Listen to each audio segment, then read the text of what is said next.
Today we have the opportunity to talk with one of the previous presidents of the Florida Association of School Psychologists, Geoff Freebern.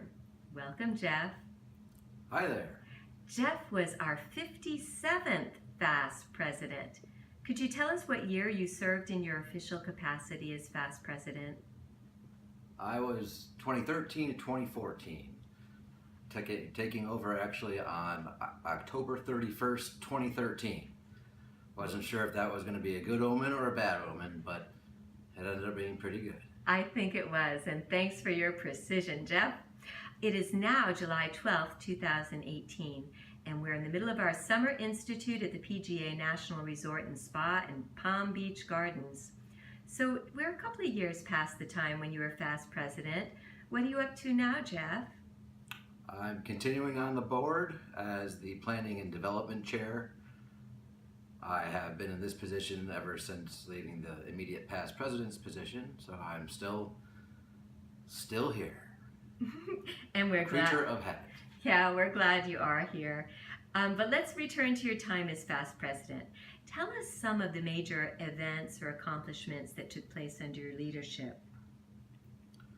I was on the board for 5 years before jumping into the presidency, and I saw and witnessed and even experienced during my term that we always have internal issues and external issues going on, and sometimes the internal issues do not get publicized, luckily.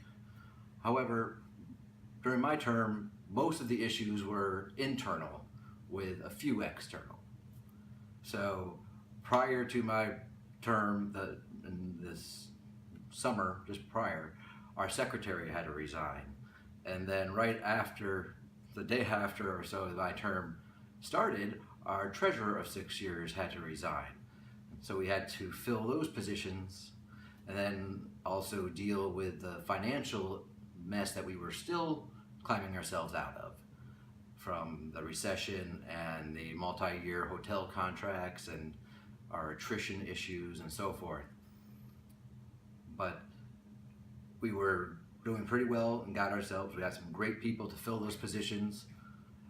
And also we were trying to rebuild our attendance at our events as well as our membership, because our membership numbers had dropped drastically from our peak of 1,100 in the early 2000s.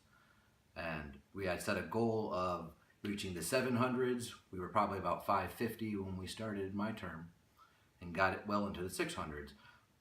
But I attribute that because we finally purchased the Wild Apricot platform, which assisted with membership and registration and allowed us to maintain people, committee members on the board in those positions because the job was getting so cumbersome, and also made a great member service for our members, and things started improving with our membership numbers as well as our registration numbers.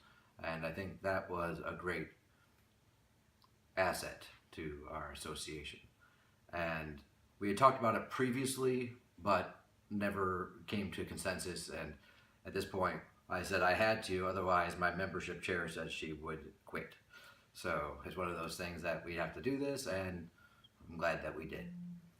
One of the external things that happened towards the end of the term was in September 2014, the State Board of Education indicated they were going to change the rules regarding the 60-day timeline for initial evaluation from school days to calendar days, and that they were going to change it mid-year in January.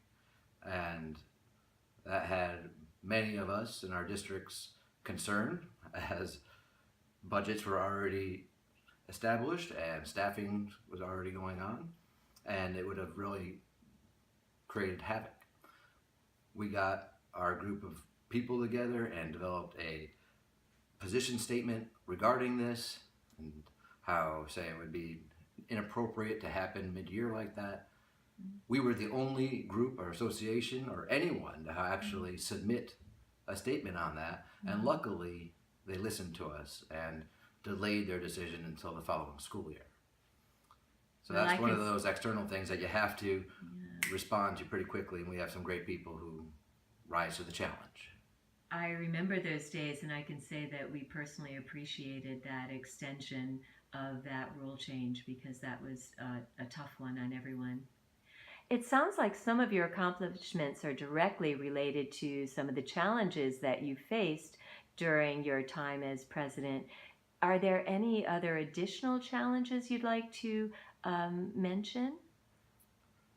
Those were the main ones. Okay. I mean, there's the small details of just how we get an association this size to work effectively. One thing that I did do is within our executive board meetings, I moved the work group sessions from either later in the afternoon or the second day when we used to have a 2-day meeting to early on the first day while everybody was still bright-eyed and bushy-tailed, and we were able to be more productive and get things done. Oh, that's always important. I'm wondering if there are any additional environmental, political, or personal influences that may have had an impact on your presidency. That was about the time of the Ebola outbreak. Luckily, it didn't reach our state, but it did reach New York and Texas, I believe, and we actually put some information on our crisis website about how, because people were very scared because we didn't know where it was coming from and what was going to happen next. And so lesson plans dealing with that, and we had it in different languages. Because luckily some graduates from the Nova Southeastern program who were now working in Texas, who were dealing with this on the front lines, they translated some of these documents for us, and we were able to do that.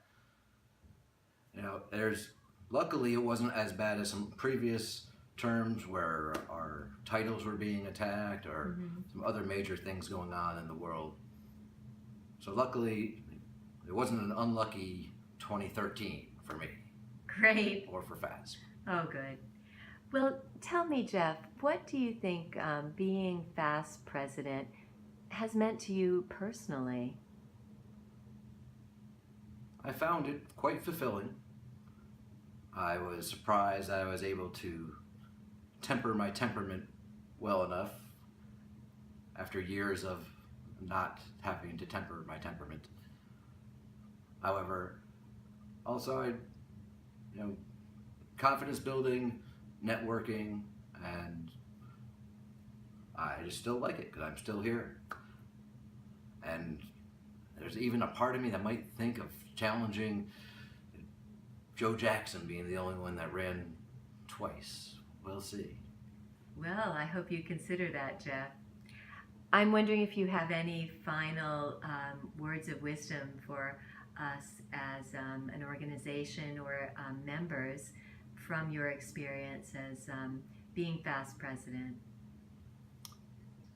This is a volunteer association. We have some great people. You all are good people. And just find it, there's some point within your professional career where you'll find some time to do this kind of work. Step out of your comfort zone.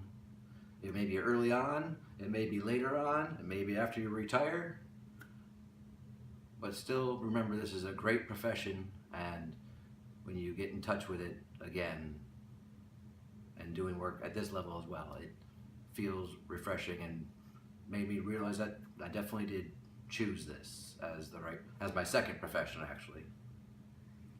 Well, what was your first profession, since you mentioned that? I was in the finance world for a year. Okay. I have a degree in finance as well as psychology, but well, this is my calling. But probably your previous experience was helpful too in terms of FASP finances, I'm sure. Well, I can at least apply some of the knowledge. Right. Well, thank you so much, Geoff Freebern, the 57th president of the Florida Association of School Psychologists. Thank you.